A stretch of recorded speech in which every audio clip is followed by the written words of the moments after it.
Señor esté con ustedes. Y con tu espíritu. Lectura del Santo Evangelio según San Marcos. Gloria a ti, Señor.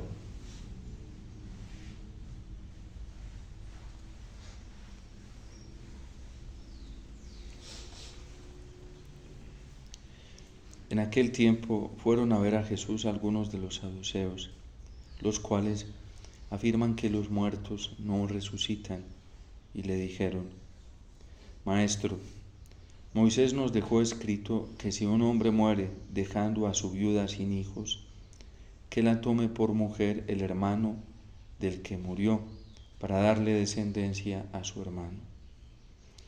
Había una vez 7 hermanos, el primero de los cuales se casó y murió sin dejar hijos. El segundo se casó con la viuda y murió también sin dejar hijos. Lo mismo el tercero. Los 7 se casaron con ella y ninguno de ellos dejó descendencia. Por último, después de todos murió también la mujer.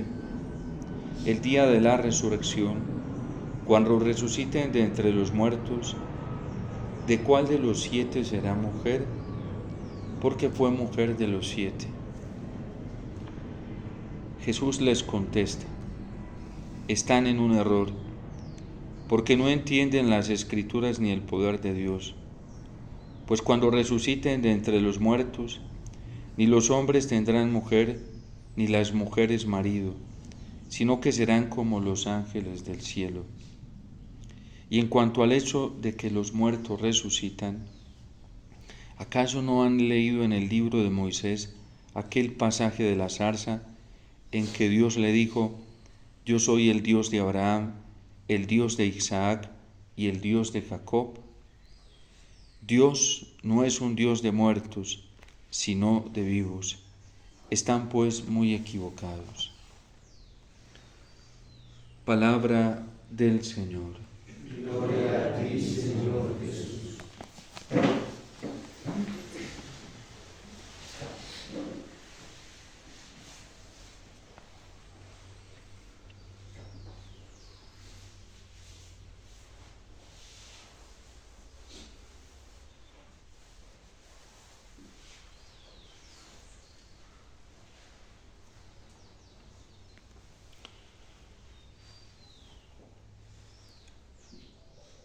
Dejan entrever los saduceos en este argumento de la pregunta que le hacen al Señor la necesidad del ejercicio sexual entre esposo y mujer para la descendencia,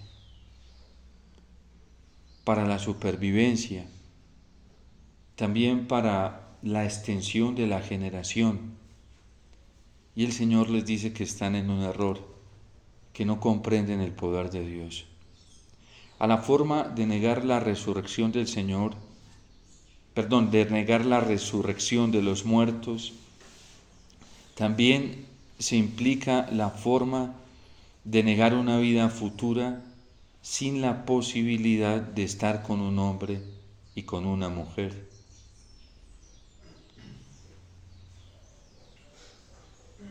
Y esto es un atentado contra el poder mismo de Dios. Incluso Dios lo demostró a través de la historia de la salvación, como dos esposos estériles, infecundos, y varias mujeres sin esa fecundidad, sin esa,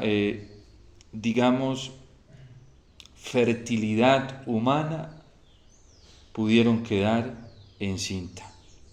Varias mujeres del Antiguo Testamento fueron un testimonio del poder sublime de Dios, que es capaz de hacer fecundo lo que para la naturaleza humana no lo es.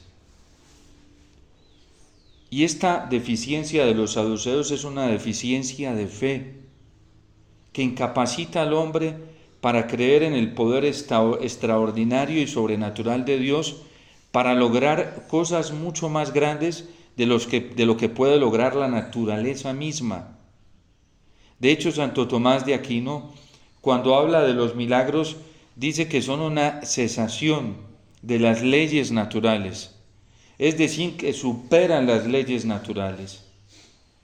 Y la gran deficiencia de los saduceos es una deficiencia de fe, porque sin esta connotación profunda de la fe, ellos jamás van a entender ni a comprender el poder y la manifestación del amor de Dios.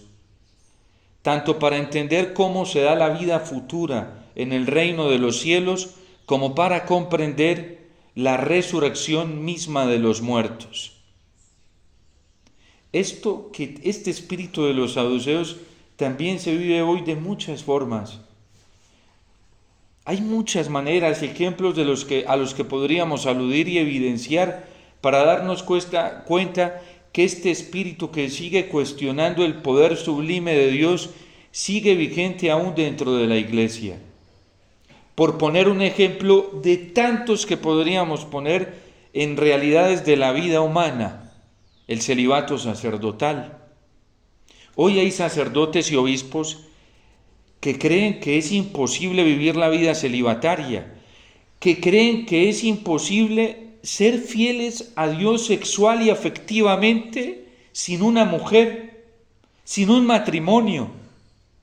De hecho, algunos públicamente lo dicen. Bueno, y al menos tienen la valentía y la osadía de manifestarlo públicamente. Algunos prefieren manifestar otra cosa y creer otra cosa en su interior. Eso es más grave todavía aún. Porque hay dentro de la vida consagrada y sacerdotal, y hablo incluso de la vida femenina religiosa, gente que no cree en la posibilidad de la virginidad consagrada y del celibato sacerdotal, pero están dentro. Es el espíritu saduceo que no cree en la posibilidad de vivir una vida del amor de Dios y de la plenitud de su amor. Y esto se sigue dando. Eso por poner un ejemplo de tantos que podríamos poner. Por ejemplo, en la vida matrimonial. Hay esposos que creen en la imposibilidad de vivir una vida conyugal sin vivir sus dimensiones sexuales dentro de la vida matrimonial bajo los criterios del mundo y de las teorías hoy psicológicas, de las teorías médicas. Creen que es imposible llegar a la castidad de la vida conyugal sin tener una vida sexual activa. La corrupción que vive el matrimonio católico en esta dimensión es devastador. De hecho, hay parejas que se casan porque no se aguantan el fuego pasional y el instinto pasional, sexual, y ese es el fin por el cual se casan, no el fin de la procreación y del amor unitivo. Para que no pequemos, casémonos más bien y no estar cayendo una y otra vez. Y eso es más dañino que lo primero. Incluso dentro de la iglesia hay gente que aconseja esto. Si usted no puede aguantarse, cásese mejor. O eso es como cuando le dicen a un joven que está dentro de la formación religiosa y sacerdotal, si no se aguanta y siente que la pasión sexual se lo está arrastrando, pues sálgase mejor. Como quien dice, lo que no puede aquí hacer adentro, hágalo afuera. Eso es igual de grave o peor que estar dentro y no creerlo. Es un problema de fe lo que tienen los saduceos hoy. Y es un problema de fe en el corazón. Esto por poner el ejemplo frente al ámbito de lo sexual y afectivo que hoy sale aquí en el Evangelio, sale a flote, porque habría necesidad que esta mujer dejara descendencia, como si la maternidad en la vida de fe estuviera reducida solamente a lo biológico. O por poner otro ejemplo, una pareja que no pudo tener hijos, se casó y no pudo tener hijos. Entonces le aconsejan y dice, acuda a unos métodos que para la iglesia son arbitrarios e ilícitos dentro del modo de la fertilidad, con el acompañamiento técnico y científico, volándose todos los principios éticos y morales en la manipulación genética para que puedan tener hijos. Y hay matrimonios católicos que recurren a esto, manipulando la ley natural y por tanto también la ley divina. Es lo que vivimos en nuestro entorno, el contexto en el que vivimos. ¿Por qué se llega a eso? Se llega a eso porque no hay una experiencia de fe, porque no hay una experiencia del amor de Dios en el corazón. Y podríamos seguir poniendo ejemplos.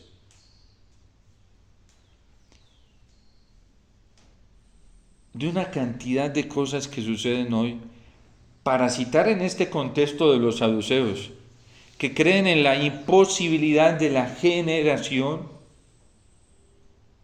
y creen en la imposibilidad incluso de la maternidad o de la paternidad sin el uso biológico natural. Y Dios les dice, Señor les dice, están en un error, porque no entienden las Escrituras ni el poder de Dios. Al que no entiende el poder de Dios porque no lo ha experimentado en su vida, se le imposibilita todo esto. Y entonces las exigencias morales de la Sagrada Escritura y por tanto que la Iglesia nos presenta interpretando correctamente la palabra de Dios, se vuelven en un tormento, en una carga, en una imposibilidad para el que no ha tenido la experiencia del amor de Dios. Para el que tiene la experiencia del amor de Dios es muy diferente. Se convierte en un dulce, en un gusto. Se convierte en un cielo en esta tierra. Se convierte en una dicha, en una plenitud. Y es que no hay realización más grande para el corazón humano que vivir del amor del Señor. Porque el amor del Señor lo supera absolutamente todo. Qué desdicha y qué desgracia, qué fracaso para el que no vive del amor de Dios, porque siempre se está siendo dependiente de todas estas regulaciones, a veces con criterios nefastos y dañinos de este mundo. Hoy nosotros somos unos bienaventurados al tener la posibilidad por la palabra de Dios ya testimoniada, no solamente en la historia de la salvación que nos cuenta la Sagrada Escritura, sino también en la vida de tantos santos, que Dios es un Dios omnipotente, que supera nuestros cálculos racionales y que el poder del amor de Dios supera todos los cálculos de la lógica humana para vivir una cantidad de cosas que ni siquiera nosotros alcanzamos a imaginarnos. Por eso le dice San Pablo a Timoteo, mantén vivo esto, renueva esto que has recibido, esta fe que te ha hecho experimentar tantas cosas grandiosas. De hecho, en otro texto le dice que nadie menosprecie tu juventud, porque más que la experiencia humana, la experiencia de las canas, tú tienes la experiencia del Espíritu. Y Dios a ti no te ha dado un espíritu de timidez, no te ha dado un espíritu de cobardía, te ha dado un espíritu de fortaleza, de caridad y de templanza. A Daniel lo consideraban un anciano, pero no porque estaba entrado en años. Era un anciano porque tenía la sabiduría de Dios. Y de hecho, los que consideraban ancianos en el pueblo, que eran entrados en años y en estudios, ¿sí?, de la Sagrada Escritura, estaban más corrompidos en su corazón. La ancianidad en la Sagrada Escritura no la dan las canas, no lo da el desarrollo biológico, según el criterio de los saduceos, también frente al matrimonio y la descendencia. La da la experiencia que cada uno tenga del amor del Señor. De hecho, de ahí nos proviene la autoridad espiritual, la autoridad moral. Y por eso San Pablo le dice a Timoteo, yo soy ministro del Evangelio. Él me ha hecho ministro del Evangelio, y no por mérito propio, no porque tenga canas o porque tenga estudios, o porque haya hecho filosofía o teología, o porque me haya leído tantos libros. No, por el designio del amor de Dios, que me salvó y me llamó. El fundamento del ejercicio para evangelizar, del profetismo, de la realeza, del sacerdocio común y ministerial dentro de la iglesia, el fundamento no se arraiga en ningún mérito ni poder humano. Se arraiga en el amor de Dios que nos salvó y que nos llamó. La autoridad en la vida matrimonial de una mamá o de un papá no se arraiga en el conocimiento intelectual que tenga del mismo. No se arraiga en la autoridad que los demás le den sobre él, o lo que piense el uno, o lo que piense el otro. No se arraiga en las teorías psicológicas, intelectuales de los eruditos. Se arraiga en Dios mismo, que ha salvado a cada uno y que lo ha llamado. Y por eso en la vida matrimonial no hay superación de poderes. No es que el uno tenga más poder que el otro. Son constituidos en igual poder, en igual dignidad, por lo tanto tienen igual autoridad. La Iglesia llama al matrimonio una sociedad conyugal. ¿Qué significa? Que son dos partes iguales porque ha sido Dios quien los ha constituido. Lo mismo en la vida ministerial de la Iglesia. ¿Qué hace, por ejemplo, hacemos los ministros de la gracia? Ser moderadores de la gracia de Dios, y administra según Dios, no según los criterios humanos. Y por eso le dice San Pablo a Timoteo: mantente firme en esta gracia que has recibido, que a través de la imposición de mis manos recibiste de parte de Dios. Yo recibí, por ejemplo, el ministerio sacerdotal de parte de Dios. Lo recibí a través de mi obispo. Él fue un instrumento. Y a través de sus manos se me comunicó el poder del Espíritu para evangelizar, para predicar, para santificar al pueblo de Dios con los sacramentos. Pero el poder lo recibí de Dios a través de la Iglesia. Y la Iglesia está constituida como moderadora, pero ella en sí misma no es autorreferencial, ni autócrata, ¿sí? Porque ella no es dueña del poder. Dios le dio el poder, le confió un poder para administrarlo. Por eso, esta palabra del Señor nos tiene que centrar en un tiempo de tanta crisis, de tanta confusión, de tanta ambigüedad, de tanto abuso de autoridad dentro de la iglesia, porque hay mucho abuso de autoridad. Nos tiene que centrar en el Señor. Y es lo que San Pablo le está diciendo a Timoteo: reaviva el carisma que recibiste a través de la imposición de mis manos. Si nosotros no descubrimos y por lo tanto renovamos la gracia sacramental del bautismo, si no lo renovamos dentro de nosotros, este mundo nos va a tragar y nos va a manipular. Si nosotros no descubrimos la fortaleza que Dios nos dio el día de nuestro bautismo con la acción del Espíritu Santo, la gente nos va a manipular como quiere y el mundo nos va a manipular como quiere. Dios no te ha dado un espíritu de miedo, te ha dado un espíritu de fortaleza. Hoy celebramos la memoria obligatoria del mártir San Bonifacio. ¿Qué detuvo a San Bonifacio para entregar su vida por Cristo? Nada ni nadie. A una mamá no la pueden amarrar sus hijos para entregarse totalmente al Señor. A una esposa no la pueden amarrar su esposo para entregarse totalmente al Señor.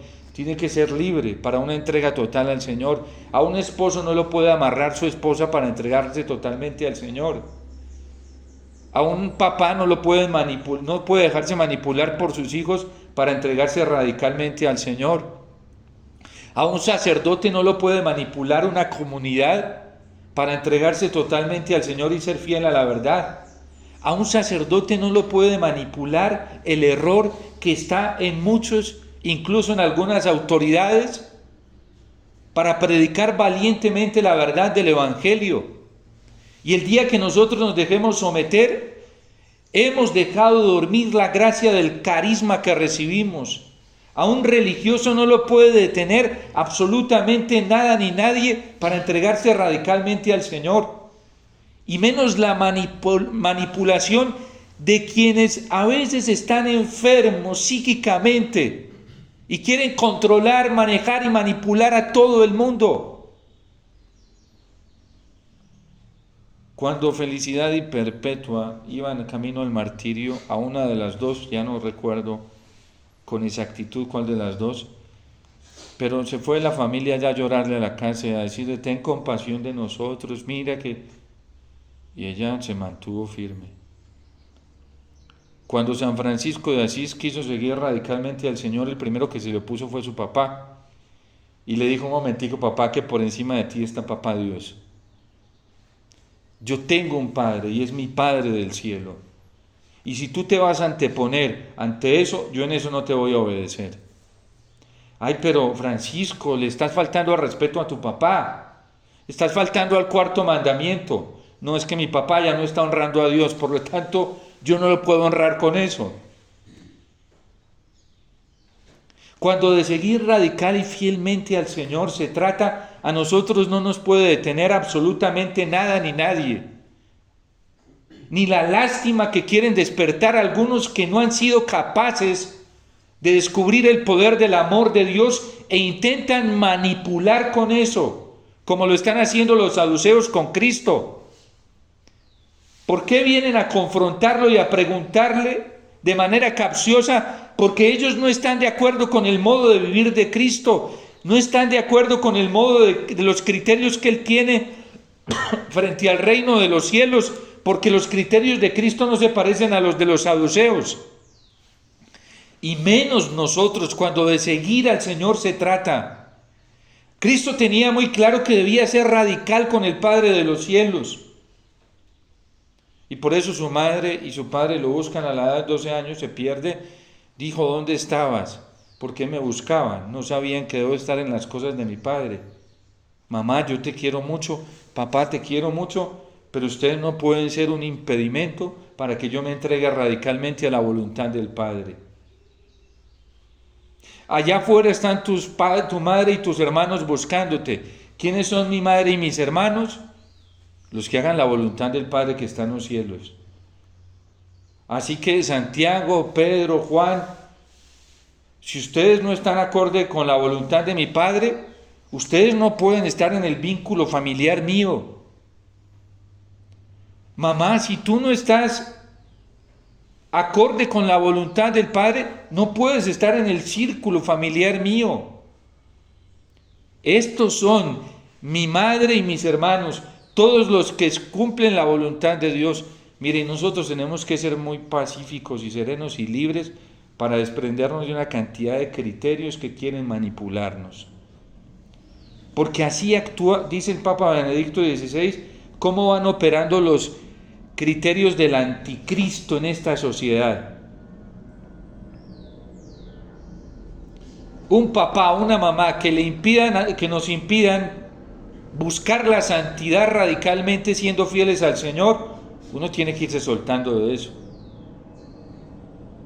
Y menos entretenerse en darles argumentos y ponerse a hablar en el camino con personas que no quieren seguir para el reino de los cielos. Hoy San Pablo es muy claro con Timoteo. No te avergüences pues de dar testimonio de nuestro Señor, ni te avergüences de mí, que estoy preso por su causa. Al contrario, comparte conmigo los sufrimientos por la predicación del Evangelio, sostenido por la fuerza de Dios. Él nos ha salvado y nos ha llamado a vivir una vida santa. Esposas y esposos católicos, Dios nos llamó a vivir una vida santa, no una vida mediocre. A nosotros los consagrados, Dios nos llamó a vivir una vida santa, no mediocre. Y una vida santa entregada por el Evangelio, no satisfaciéndonos a nosotros mismos. Y nosotros debemos soltarnos rápido de esa enfermedad y ese contagio en el que viven muchísimos hoy, encerrados en sí mismos y quieren atrapar a todo el mundo para que gire todo el mundo en torno a ellos mismos, lejos de esa enfermedad, que solamente es alimentada por el demonio.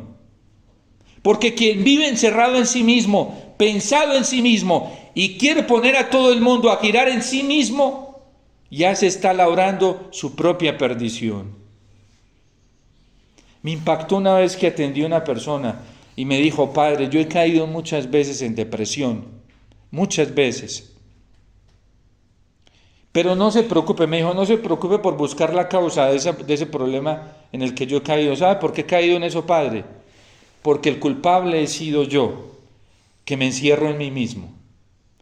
Yo dije, qué sabio eso. ¿Y cómo te diste cuenta de eso? Y me dijo, orando.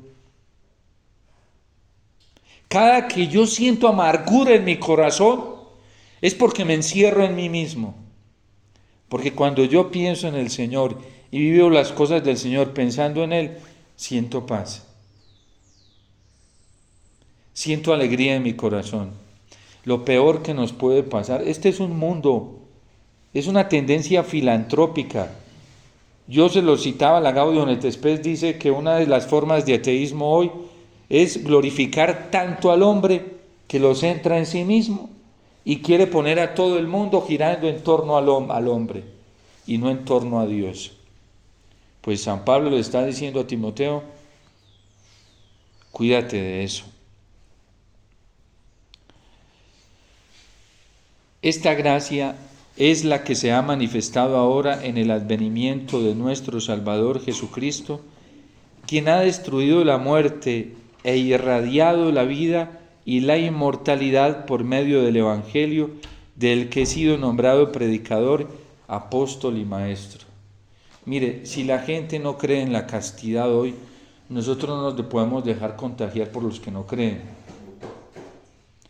Si la gente no cree en la posibilidad de una vida plena y feliz con el Señor en esta tierra, nosotros no tenemos por qué dejarnos enredar ahí, y menos quien ha experimentado la plenitud del amor de Dios en su corazón y sabe que para Dios todo es posible. No nos dejemos atrapar, no nos dejemos entretener, porque hay algunos que quieren generar lástima para manipular a todo el mundo. Hay que dejarlos y orar por ellos. Uno no se debe entretener. Si le dio cara amarga, pues que vaya y siga chupando sus limones. Yo oraré para que un día deje de mostrar esas amarguras en las que vive, pero yo no me voy a envolver en su amargura. Eso sería fatal. Me decía, yo me acuerdo, mi mamá me decía, mi hijito, si se va a amargar la vida, amárguesela usted sola. Y le decía a mis hermanitos, déjenlo allá, no se pongan a prestarle atención, son bobos, déjenlo. Y más me daba rabia, ¿sí? Y mi mamá tranquila se iba y todos se iban. Y al ratico me tocaba salir de la amargura. Una mujer campesina, pero sabia, ¿sí? Déjenlo que patalee y que allá, déjenlo. Cuando todos me prestaban atención, más me seguía revolcando en mi rebeldía. Cuando nadie me prestaba atención, una vez mi hermano mayor me dio mucha rabia por algo que hizo, pero rabia, una cólera que me tiré de una silla y le dije, vamos a darnos. Y se me acercó con una serenidad y me mira, se me acerca, yo estaba bien bravo y me dijo, ¿usted cree que yo soy tan guachi, tan bobo de ponerme a pelear con usted? Y me dejó ahí, se fue. Y se me acabó la rabia rapidísimo. Nosotros a veces somos tontos, dejándonos embolatar porque tienen la vida amargada. Ay, venga. No, vamos para el Santísimo, vamos por el Señor. No, es que yo no quiero ir, venga, quédese conmigo. ¿Quédese conmigo? Quédese ahí para que vea cómo sale después. Quédese ahí para que vea, quédese contemplando a ese que está así para que vea cómo termina después mal. Déjelo que se envuelva. Déjelo. Usted ore y muéstrele que el camino de la plenitud está en el Señor. Tarde que temprano termina bien. Si eres firme, como le dice San Pablo a Timoteo, si te ve firme, caminando sin entretenerte en sus tonterías, si te ve firme, tarde que temprano dices, yo no tengo otro camino más que ese, voy a coger ese mismo camino. Pero no nos dejemos embolatar, reavivemos la gracia que el Señor nos dio. Que iban 10 conmigo, y de 10 que iban conmigo, 9 se quedaron atrás. Pues Jesús sanó, creo que eran 9 leprosos y solo uno se volvió a darle gracias. Los otros, hay que seguir. Los santos se convierten en el estímulo más grande para nosotros. Pero ¿dónde estaba el secreto de ellos? Que sabían que habían recibido un espíritu de valentía, de fortaleza. No nos dejemos manipular, que al fin de cuentas es el demonio que se esconde en corazones heridos, pobres, que no han experimentado la gracia del amor del Señor. ¿Y cuál es el acto de compasión más grande que debemos tener por estos hermanos nuestros? Pedir una y otra vez para que el Espíritu Santo llegue a sus corazones. El hecho de que alguien no crea que la vida del celibato es posible dentro de nosotros los sacerdotes, pues eso no nos debe entretener a nosotros ahí. Siga viviendo a plenitud del celibato sacerdotal, gócese en él, para que el día de mañana ese que se ha amargado la vida pensando que eso es imposible, se dé cuenta que sí es posible. Algún día se dará cuenta que sí es posible. Pero no se vaya para allá porque termina usted en el mismo fango, creyendo lo mismo que cree el otro, que eso es imposible. Que el que no cree hoy en la pureza, no cree en la pureza, entonces quieren volver. Cristo no se dejaba envolver. Les dice, están en un error y ni se pone a botar corriente ahí, sigue. Y que no creen, pues mire, ahí está, ¿sí? Moisés mismo, a quien ustedes están defendiendo, está diciendo el Dios de Abraham que ya murió hace mucho tiempo y el Dios de Isaac que ya murió. ¿Qué quiere decir? Que Abraham y Isaac, aunque murieron, están vivos. No se preocupe. Y Cristo no se deja manipular de nadie. De nadie. Sigue para adelante, va para donde el Padre. ¿Y nosotros para dónde vamos? Para la felicidad con el Padre. ¿Y saben qué es lo más hermoso de todo? Que esa felicidad plena, porque es plena porque plenifica la vida, pues nosotros ya la degustamos en esta tierra por la fe y la esperanza. A mí cada rato una joven fui a una cita médica y me dice, padre, yo le voy a hacer una pregunta, yo no sé cómo hacerse, yo ya sabía que me iba a preguntarse. A ver, es que no sé cómo, yo me quedé callado. Yo creo que usted ya sabe lo que le va a preguntar, ¿cierto? Yo cogí las risas. Tal cual lo que yo había pensado. ¿Y ustedes los sacerdotes por qué no se casan? Le cuesta pensar que un sacerdote pues no necesite mujer ni necesite sus afectos humanos. ¿Le cuesta? Y es sencillo, porque el amor de Dios planifica tanto la vida que se la desenreda a uno muy fácilmente. Cogió a las risas. ¿Sí? Pero usted, y entonces le dice, ¿cómo van a vivir sin mujer? Le dije, no, es que Dios nos da un amor más grande, no para amar a una sola, sino para amar a muchas y a muchos. Nos ensancha el corazón para coger cientos. Le dije, por ejemplo, yo no soy padre de uno, sino de muchos. Y entonces cogían las risas. ¿Sí? Es fabuloso, ¿sí? Imagínense uno casado. Una mujer ahí enredándole la vida todo. Y si es sacerdote, sí. Pues no es que ellas se enreden, ellas desenredan la vida cuando son ordenadas, sí. Pero cuando son desordenadas, efectivamente enredan la vida, sí. Eso es. Imagínense, hasta el siglo IV que la iglesia tenía esa experiencia de que el sacerdote se casaba. Imagínense el pobre sacerdote atendiendo en confesión y que la mayoría son mujeres, Y allá la esposa brava esperándole, ¿y usted por qué atendió a ese? ¿Y por qué atendió a ese? ¿Y por qué esa? ¿Y por qué se demoró tanto? Eso es muy horrible. Horrible, espantoso, sí. A uno le da una libertad al Señor, una libertad tan grande que uno sabe que es de Él. Y desde la lógica del amor del Señor se acoge a todos, sí. Vivir en esos desórdenes afectivos. Pues si a uno y como sacerdote ves, y esta persona, y esta. Uno se da cuenta. Desórdenes afectivos. Que se viven cuando no se vive en la plenitud del amor de Dios. En mi familia dicen, cuando tienen problemas, le dicen a mis hermanos, ¿y ustedes por qué no van a visitar casi a Omar y no lo llaman? Cuando ellos me escriben algo es porque sé que está pasando, tiene que ser algo muy grave, y efectivamente es así. Y cuando me escriben me dicen, no, Omita, le llamamos solamente para contarle, para que sepa. Nosotros ya sabemos qué tenemos que hacer, ¿sí? Porque es sencillo, yo no les voy a decir otra cosa, que oren y se peguen del Señor. Ellos ya saben, ¿sí? Porque es el Señor nuestra plenitud, nadie más.